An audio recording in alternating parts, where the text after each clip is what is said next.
Praise the lord, హల్లెలూయా. ఇప్పుడు మనం పరిశుద్ధ గ్రంథంలో నుండి దేవుని వాక్యాన్ని ధ్యానించుకోబోతున్నాం. ఈరోజు అంశం ఏంటంటే యేసుక్రీస్తు జననం సర్వమానవాళికి ధన్యకరం. పరిశుద్ధ గ్రంథంలో ఇప్పుడు మనం దేవుని వాక్యాన్ని ధ్యానించుకుందాం. చూడండి, మత్తయి సువార్త 1వ అధ్యాయము 18వ వచనం నుండి చూస్తే, యేసుక్రీస్తు జనన విధమెట్లనగా ఆయన తల్లి అయిన మరియ యోసేపునకు ప్రదానము చేయబడిన తరువాత వారు ఏకము కాక మునుపు ఆమె పరిశుద్ధాత్మ వలన గర్భవతిగా ఉండెను. ఆమె భర్త అయిన యోసేపు నీతిమంతుడయ్యుండి ఆమెను అవమానపరచనొల్లక రహస్యముగా ఆమెను విడనాడ ఉద్దేశించెను. ఈ సంగతులను గూర్చి అతడు ఆలోచించుకొనుచుండగా, ఇదిగో ప్రభువు దూత స్వప్నమందు అతనికి ప్రత్యక్షమై, దావీదు కుమారుడవైన యోసేపు, నీ భార్య అయిన మరియను చేర్చుకొనుటకు భయపడకుము. ఆమె గర్భము ధరించినది పరిశుద్ధాత్మ వలన కలిగినది. ఆమె యొక్క కుమారుని కనును. తన ప్రజలను వారి పాపముల నుండి ఆయనే రక్షించును గనుక ఆయనకు యేసు అను పేరు పెట్టుదువు అనెను. ఇక్కడ ఒక చక్కని ప్రత్యేకమైన పదం మనం చూస్తున్నాం. ఈ మత్తయి సువార్త 1వ అధ్యాయం 18వ వచనంలో ఒక ప్రత్యేకమైన పదాన్ని మనం చూస్తున్నాము. ఆ పదం ఏమిటంటే, యేసుక్రీస్తు జనన విధం ఎట్లనగా అని ఉంది. యేసుక్రీస్తు జనన విధం ఎట్లనగా, మనందరికీ తెలుసు ఒక జననం ఏ రకంగా ఉంటుందో మనకు తెలుసు. మనందరం ఎలా పుట్టామో సహజంగా ఈ లోకంలో ఉన్న ప్రతి ఒక్కరికి తెలుసుకుంటూ ఉంటారు. తెలుసు, పుట్టేటప్పుడు తెలియపోయినా పుట్టిన తర్వాత అయినా తెలుసుకుంటారు ఎలా పుట్టామో. పుట్టడానికి ఒక జన్మ రావాలంటే, ఒక జననం కలగాలి అంటే ఒక భర్త ఒక భార్య ఉండాలి. అంటే ఒక పురుషుడు ఒక స్త్రీ ఉండాలి. దేవుడు పురుషుడిని చేసి తర్వాత స్త్రీని నిర్మించి ఆ తర్వాత ఇద్దరిని కూడా ఏకం చేసి వివాహం చేసి, తద్వారా మీరు బిడ్డలను కనండి, ఫలించండి, భూమిని నిండించండి అని దేవుడు ఆదిలో చెప్పాడు. అలాగే జరుగుతూ ఉంది ఇప్పటి వరకు, ఆనాటి నుండి ఈనాటి వరకు కూడా. కాబట్టి ఒక పురుషుడు ఒక స్త్రీ, ఒక భర్త భార్య, వీరిద్దరూ కలయిక వల్ల ఒక జననం కలుగుతుంది. కానీ యేసు ప్రభు జననం ప్రత్యేకమైన జననం. యేసు ప్రభు జన్మ ప్రత్యేకమైనటువంటి జన్మ. అందుకనే యేసుక్రీస్తు జనన విధమిట్లనగా, ఆయన జన్మ విధానమే వేరు. మానవులందరి వలె ఆయన జన్మలో పురుషుడు స్త్రీ లేరు. ఆయన ఒక్క స్త్రీ గర్భమున జన్మించాడు, పురుషుడు లేకుండా జన్మించాడు. ఇదే అండి యేసు ప్రభు వారి యొక్క జన్మ విధానం, జనన విధానం. ఇది ఈ భూలోకంలో ఏ జనన విధానానికి, ఏ జనన విధము లేని విధంగా ప్రత్యేకమైన జనన విధం ఎవరిది? యేసు ప్రభు వారిది. ఆయనకు అన్నీ ప్రత్యేకమైనవే. ఎందుకంటే అన్నీ ఆశ్చర్యకార్యాలే. అదేమిటండి అర్థం కాని వాళ్ళు అంటారు, అదేంటండి పురుషుడు లేకుండా ఒక స్త్రీ గర్భాన్ని ఎలా పుట్టాడండి? కొందరు అడుగుతుంటారు నన్ను. నేనంటాను, పురుషుడితో పుడితే ఇంకా ఆయన రక్షకుడు ఎందుకు అవుతాడు? మనలాంటి వాడు అవుతాడు అంతే. శరీరేచ్ఛలతో మనుష్యేచ్ఛలతో పుట్టాడు అనుకోండి, మరి మన పాపాన్ని పరిహారం చేసే శక్తి ఆయనకు ఉండదు. ఇప్పుడు ఆయనకి జన్మ పాపం లేదు. ఆ తర్వాత ఈ భూలోక జీవితంలో మానవ రీతిగా జీవించిన, శరీరంతో జీవించిన యేసయ్యకు 33.5 సంవత్సరాల కాలంలో కూడా రవ్వంత పాపం ఆయన గంటలేదు. ఆయన ఆనాటి శాస్త్రులు పరిచయులకు ఆయన ఒక సవాలు విసురుతూ ఉండేవాడు. మీలో ఎవరైనా నాలో పాపం ఉందని రుజువు చేస్తే చెయ్యండి, అని ఆజ్ఞాపించేవాడు. ఎవరో రవ్వంత పాపం చూపలేదు. అంటే యేసు ప్రభు యొక్క జన్మలో పాపం లేదు, కర్మలో పాపం లేదు. అందుకు ఆయన రక్షకుడయ్యాడు. హల్లెలూయా. అందుకే చెప్పింది దేవదూత, మరి ఆయన రక్షకుడవుతాడు. తన ప్రజలను, ఈ సర్వమానవాళిని వారి పాపముల నుండి ఆయనే రక్షిస్తాడు. ఆ మాటలో ఉన్న అర్థం చూడండి, ఆ మాట యొక్క విధానం చూడండి. ఆ వర్డ్, తన ప్రజలను వారి పాపం నుండి ఆయన రక్షిస్తాడంటే అది వేరు, దాని ఎఫెక్ట్ వేరు. కానీ ఏముంది ఇక్కడ? తన ప్రజలను వారి పాపముల నుండి ఆయనే రక్షిస్తాడు. ఇంకంటే ఆయన తప్ప ఇక రక్షకుడు లేరు, ఇక రక్షించే నాథుడు లేడు. ఈ జన్మకర్మ పాపాలతో ఉన్న మానవుల్ని, ఈ జన్మకర్మ పాపాల వల్ల వచ్చే నరక శిక్షను తప్పించటానికి వేరే వారు ఎవ్వరూ లేరు. ఇక వేరే వారు ఎవ్వరు యోగ్యులు కాదు. ఆ యోగ్యుడు ఆయనే. ఆయన ఒక్కడే సరిపోయినవాడు. ఆయన ఒక్కడే. ఆయన తన ప్రజలను వారి పాపముల నుండి ఆయనే రక్షిస్తాడు. అందుకే అసలు ఆయన పేరేమిటి? యేసు అను పేరు పెట్టబడను. యేసు అంటే అర్థం ఏంటంటే రక్షకుడు. అందుకనే యేసు ప్రభు జననం సర్వమానవాళికి ధన్యకరం. ఎందుకంటే ఒక్క మానవుడి వల్ల ఈ లోకానికి పాపం దాపురించింది. ఆది మానవుడైన ఆదాము వల్ల, ఆ ఆదాము అవిధేయత వల్ల లోకానికి పాపం దాపురించింది. మానవులందరూ పాపం అయిపోయారు. ఈ పాపానికి శిక్ష మరణం, నరకం. కాబట్టి ఇప్పుడు మరలా ఒక్క మనుషుని యొక్క విధేయత ఆ నరకాన్ని తప్పించడానికి దేవాది దేవుడు, ప్రేమగల దేవుడు ఈ లోకాన్ని ప్రేమించి ఈ మానవులు ఈ పాపశాపంతో నరక శిక్షణ పొందకుండా తప్పించటానికి తన ఏకైక కుమారుడైన, అద్వితీయ కుమారుడైన యేసు ప్రభు వారిని ఈ లోకానికి ఆయన పంపించారు. అందుకని యోహాను సువార్త 3:16 అంటాడు, దేవుడు లోకమును ఎంతో ప్రేమించెను కాగా ఆయన తన అద్వితీయ కుమారునిగా పుట్టిన వారి యందు విశ్వాసముంచు ప్రతి వాడును నశింపక నిత్య జీవం పొందినట్లు ఆయనను అనుగ్రహించెను. కాబట్టి యేసు ప్రభు ఈ సర్వమానవాళికి రక్షకుడుగా అనుగ్రహించబడ్డాడు. రక్షణకు మార్గం చూపాడు.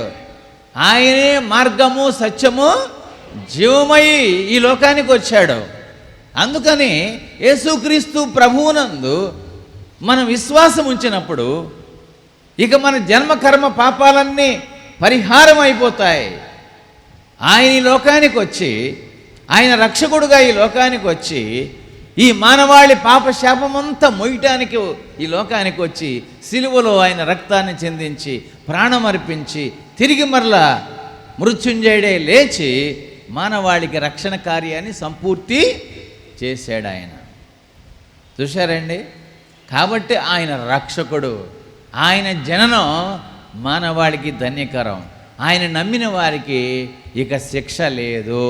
రోమాపత్రిక 8వ అధ్యాయము 1వ వచనం చూస్తే జన్మకర్మ పాపాలతో ఉన్న మానవాళికి పాప శిక్షను పొంది, పాపం వలన నరక శిక్షను పొంది నిత్యాగ్నిలో యుగయుగములు కాలిపోవలసినటువంటి మానవునికి విమోచన చేయడానికి యేసు ప్రభు ఈ లోకానికి వచ్చారు. అందుకని ఆయన నమ్మి ఆయన యందున్న వారికి ఇక శిక్ష లేదు. చూడండి, రోమాపత్రిక 8వ అధ్యాయంలో 1వ వచనం చూడండి ఏమి రాసిందో. కాబట్టి ఇప్పుడు క్రీస్తు యేసునందున్న వారికి ఏ శిక్షా విధియు లేదు. హల్లెలూయా. క్రీస్తు యేసునందున్న వారికి ఏ శిక్షా విధియు లేదు. అందుకని ఈ మానవాళికి ధన్యకరం. యేసయ్య జన్మ, యేసుక్రీస్తు ప్రభు యొక్క జన్మ మానవాళికి ధన్యకరం. ఎంత పాపినైనా సరే ఆయన శిక్ష లేకుండా రక్షించగల శక్తి గలవాడు, సమర్థుడు. ఆయన సరిపోయినవాడు. ఏప్రిల్కి రాసిన పత్రికలో మనం ఒక వచనం చూడొచ్చు. 7వ అధ్యాయము 26వ వచనంలో, హెబ్రీయులకు రాసిన పత్రిక 7వ అధ్యాయము 26వ వచనంలో ఇలా రాయబడి ఉంది, ఆయన పవిత్రుడును నిర్దోషియు నిష్కల్మషుడును పాపులలో చేరక ప్రత్యేకముగా ఉన్నవాడు, ఆకాశ మండలము కంటే మిక్కిలి హెచ్చైన వాడునైనా ఇట్టి ప్రధాన యాజకుడు మనకు సరిపోయినవాడు. లేక కింద ఫుట్నోట్లో రాసి ఉంది తగినవాడు. యేసు ప్రభు ఒక్కరే సరిపోతారండి మానవుల పాపాలని పరిహారం చేయటానికి, మానవుల శాపాలని పరిహారం చేసి నరక శిక్ష తప్పించి నిత్య రాజ్యాన్ని ఇవ్వటానికి, ఏ శిక్షా విధి లేకుండా చేయటానికి యేసు ప్రభు ఒక్కరే సరిపోతారని రాయబడి ఉంది. ఎందుకనంటే ఆయన పవిత్రుడు. చూశారండి, ఆయన పవిత్రుడు, నిర్దోషి, నిష్కల్మషుడు, పాపులలో చేరక ప్రత్యేకముగా ఉన్నవాడు, ఆకాశ మండలము కంటే మిక్కిలి హెచ్చైనటువంటి వాడు ఆయన. నిజంగా ఆయన మహామహిమను విడిచి ఈ భూలోకానికి వచ్చి తను తాను రిక్తుడుగా చేసుకున్నాడు. ఆయన గొప్పవాడై ఉండి ఆయన తాను ఏం చేసుకున్నాడు?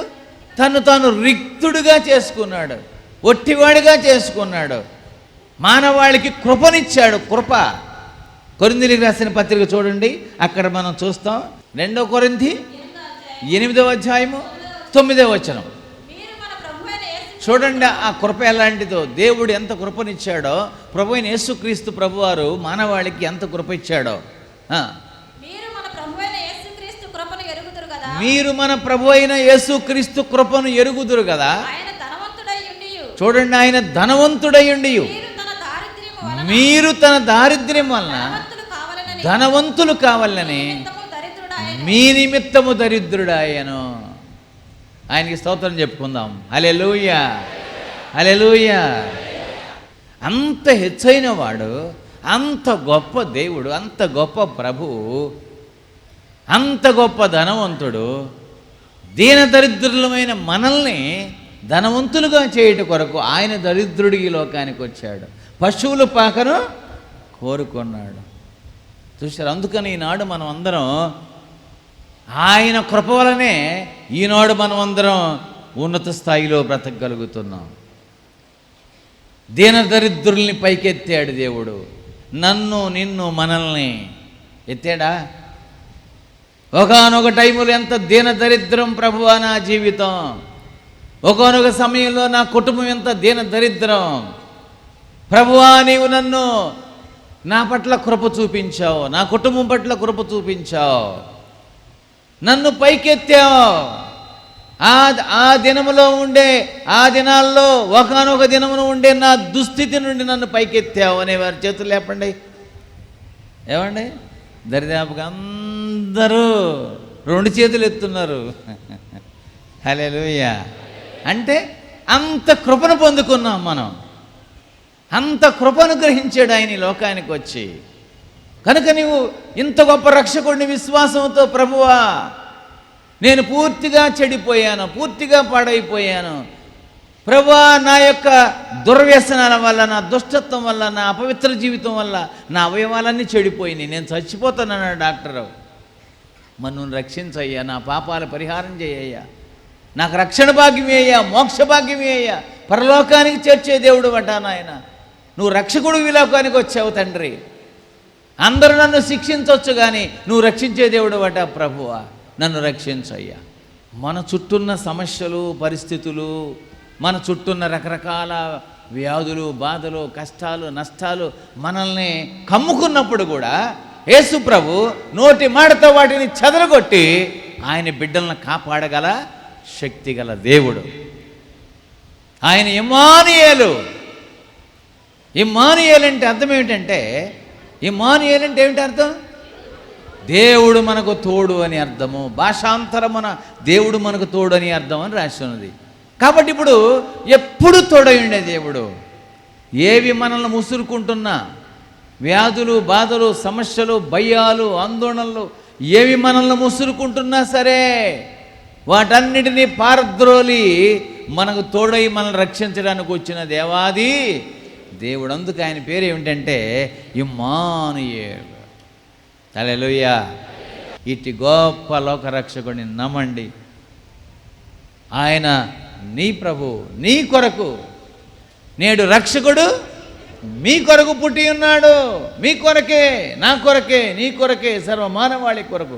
ఎవరికి వారే నా కొరకు పుట్టావు యేసయ్యా, నేను నమ్ముతున్నాను యేసయ్యా, నన్ను రక్షించయ్యా, నా కుటుంబాన్ని రక్షించు. కనీసం నీవు ముందు ప్రభువుని నమ్మి నువ్వు రక్షించబడితే, ప్రభు అయిన యేసునందు నువ్వు విశ్వాసం ఉంచితే, ప్రభు అయిన యేసునందు విశ్వాసం ఉంచుము, అప్పుడు నీవును నీ ఇంటి వారును రక్షణ పొందుతారు. హల్లెలూయా. అందరూ రక్షణ పొంది లోకరక్షకుడైన యేసయ్యందు విశ్వాసం ఉంచి పాపానికి, శాపానికి విమోచన కలుగు చేసుకొని పాప శాపం నుండి పరిహారం పొంది ఇమ్మానుయేలుగా ఆయన తోడుగా ఈ భూలోక జీవిత యాత్రలో నడిచి నిత్యరాజ్యానికి స్వతంత్రించుకోవడానికి, నిత్యరాజ్యాన్ని మనం పొందుకోవడానికి సిద్ధపడితే ఎంత ధన్యకరం. యేసయ్య జననం సర్వమానవాళికి ధన్యకరం. ప్రార్థన చేసుకుందామండి. ప్రార్థించుకుందాం. అందరూ తలలు వంచండి, ప్రార్థన చేసుకుందాం. ప్రభువా, నా కొరకు, మా కొరకు మహిమలోకాన్ని విడిచిపెట్టి భూలోకానికి వచ్చిన రక్షకుడా, నీ జననం మాకెంతో ధన్యకరం ప్రభువా. జన్మ పాపముతో ఉన్నవారము, కర్మ పాపముతో ఉన్నవారము, జన్మ కర్మ పాపాల వలన ఆది మానవుడు, ఆది తండ్రి ఆదాము, ఆది తల్లిదండ్రులు ఆదాము అవ్వలు చేసిన అవిధేయత వల్ల దాపురించిన ఈ పాప శాపం సర్వమానవాళిని చుట్టుకున్నది. ఈ పాప శాపం వల్ల మరణమో, నరకమో, శిక్ష, భయంకరమైన ఉగ్రత. దీన్ని తప్పించటానికే, ఈ శిక్ష లేకుండా చేయడానికి ఈ లోకానికి వచ్చావయ్యా. అద్వితీయ కుమారుడిగా ఈ భూలోకానికి పంపబడ్డావు దేవా. నా కొరకు ఈ లోకానికి వచ్చావయ్యా. నేడు రక్షకుడు మీ కొరకు పుట్టి ఉన్నాడు అని దేవదూత చెప్పిన మాట నేను ఒకవేళ గ్రహించలేని అవివేకిగా ఉన్నానేమో ప్రభువా, నన్ను క్షమించి నా కొరకు పుట్టావయ్యా. నేను ఎవరినైనా సరే, ఏ పరిస్థితిలో ఉన్న వ్యక్తినైనా సరే, ఎంత గొప్పవాడినైనా సరే, ఏ బ్యాక్గ్రౌండ్ అయినా సరే, అందరి కోసం, అందరి పాప శాపాలను పరిహరించడం కోసం ఈ లోకానికి వచ్చిన దేవుడు అని విన్నాను ప్రభువా, నమ్ముచున్నాను ప్రభువా. అయ్యా, నన్ను రక్షించయ్యా, రక్షకుడు అయ్యా. నా జన్మ పాపాలని, నా జన్మ కర్మ పాపాలని పరిహారం చేయ్యా. ఇమ్మానుయేలుగా తోడుగా ఉండడానికి వచ్చిన దేవుడు అని విన్నాం ప్రభువా. ఈ లోకంలో నాకు తోడు లేరు ప్రభువా. నా వారే నాకు తోడు లేరు, నా తల్లిదండ్రులే నాకు తోడు లేరు, నా కన్నబిడ్డలే నాకు తోడు లేరు, నా రక్త సంబంధులే నాకు తోడు ఉండడం లేదు.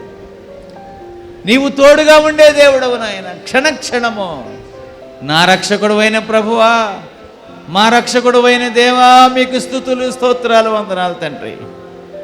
మీరు నన్ను రక్షించకపోతే నేను ఈ పాటికి ఎక్కడ నశించి నరకంలో ఉండేవాడినేమో. నీవు నాకు తోడు ఉండకపోతే నా జీవన ఆటుపోటుల్లో, నా జీవిత యాత్రలో ఎదురైన పరిస్థితుల్లో కొట్టుకుపోయేవాడినేమో. నన్ను ఎంతగా రక్షించుకున్నావయ్యా. పాప శాపం నుండి రక్షించావు నాయన. జీవిత యాత్రలో ఇంతవరకు తోడుగా నడిపించుకుంటూ వచ్చావు. ఈ మా ప్రియులందరినీ అయ్యా అలాగే చేసావు నాయన. ఒక్కొక్కరు ఒక్కొక్క పరిస్థితిలో ఉన్న వారిని నీవు రక్షకుడుగా ఉండి శిక్షించలేదు. కానీ పాపాన్ని బట్టి చూస్తే, ఘోరమైన పాపము బ్రతుకును బట్టి చూస్తే శిక్షించబడి నాశనం అయిపోవలసిన బ్రతుకుల్ని రక్షించావు, ఆదరించావు. అయ్యా, దరిద్రులమైన మా కొరకు మీరు ధనవంతులయ్యండి, మీరు దరిద్రులుగా మారి మమ్మల్ని ధనవంతులుగా చేశారు. మమ్మల్ని ఉన్నత స్థాయికి లేపారు, మమ్మల్ని పైకెత్తారు, మమ్మల్ని ఆదరించారు, మమ్మల్ని ఆశీర్వదించారు, మాకు తోడుగా ఉంటూ ఉన్నారు. మీకు కృతజ్ఞతాస్తుతులు చెల్లిస్తున్నాం తండ్రి నిండు మనసుతో.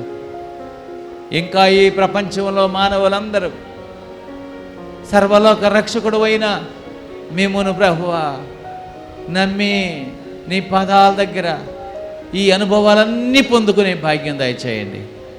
అందుకే ప్రభువా, ఈ శ్రేష్టమైన శుభవర్తమానాన్ని ఆనాడు గొర్రెల కాపరులకు పొలంలో ఉన్న వారికి దూతను పంపించి అందించావు తండ్రి. ఈనాడు దైవజనుల ద్వారా సర్వ ప్రపంచానికి ఈ సువర్తమానాన్ని మీరు అందిస్తూ ఉన్నారు ప్రభువా.